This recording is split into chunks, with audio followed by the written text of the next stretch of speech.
لبيك اللهم لبيك لبيك لا شريك لك لبيك إن الحمد والنعمة لك والملك لا شريك لك.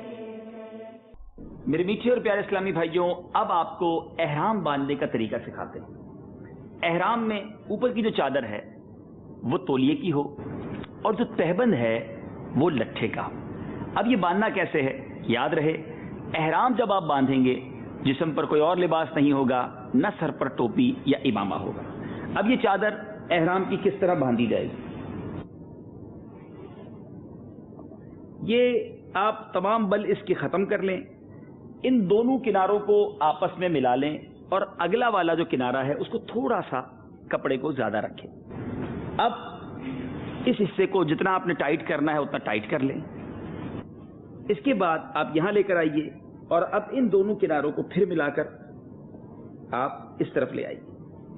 اب اس کے بعد جتنا آپ نے ٹائٹ کرنا ہے اتنے آپ بل دے دیجیے. آپ دیکھ سکتے ہیں کہ اب یہ احرام آپ کا بالکل ٹائٹ ہو چکا ہے. اس طرح باندھنے کی برکت سے آپ کا ستر بھی محفوظ رہے گا، احرام بھی نہیں کھلے گا، اور اب بیلٹ کی بھی حاجت نہیں. تولیے کا جو احرام اوپر ہو اس کی سائز ضرور چیک کر لیجئے گا کہ اس سائز کیا ہونی چاہیے. سائز ناپنے کا طریقہ یہ ہے کہ آپ احرام پہن کر چیک کر لیں کہ آپ کے سائز کے مطابق ہے، اور اس کا جو آخری سرا ہے یہ گھوم کر اس طرف آ جائے. اگر یہ اس طرف آ جائے گا تو اب آپ کو رکوع میں اور سجود میں آسانی رہے گی، احرام بار بار ڈھلکے گا نہیں.